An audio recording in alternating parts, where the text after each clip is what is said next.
And action. Chris.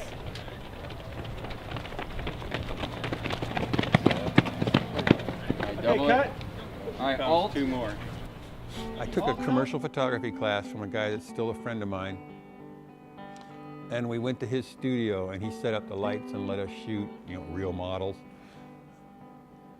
And when we critiqued the shots the next day in class, when he looked at my work and went, "Ah, geez, I'm in trouble," that kind of got me thinking, wow, I wonder if I can make a living at this.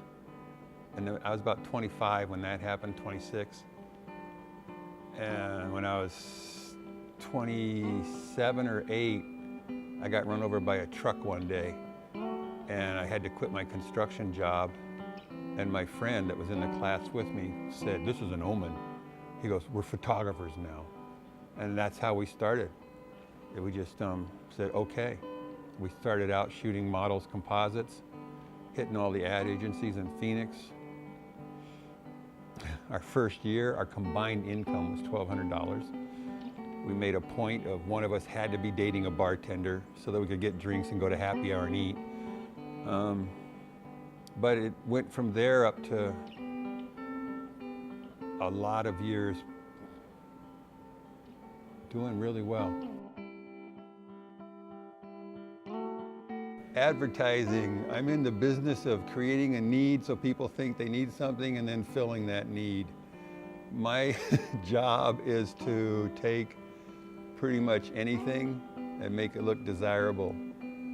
When I was shooting for Dial, we'd have to take a bar of soap and make people go, "Whoa, I want that bar of soap," And that could have involved, there were times we built entire bathrooms in my studio.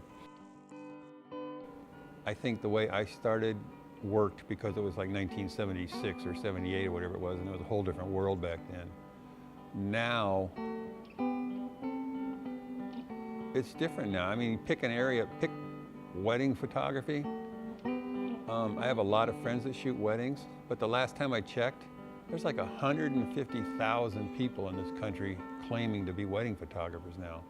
And half of them are maybe a mom that does it on the weekend. The website I use, that's my portfolio basically these days. I don't really promote it. I don't do all that search engine optimization and all that. I think I'm still known well enough, at least I'd like to think so, that I'll get a call. Like I did a gig in Kansas City a few months ago because the guy knew me.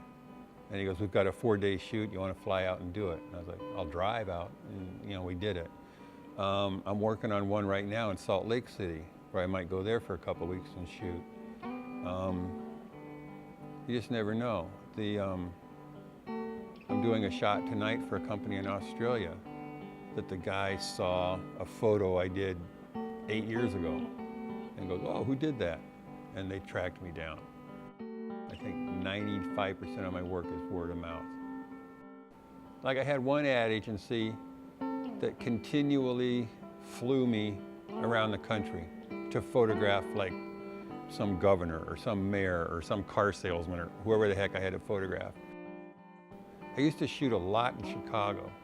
The Apparel Mart there, Apparel Center, I can't remember what it's called, but they were a client of mine. And they'd fly me out every couple months to shoot there.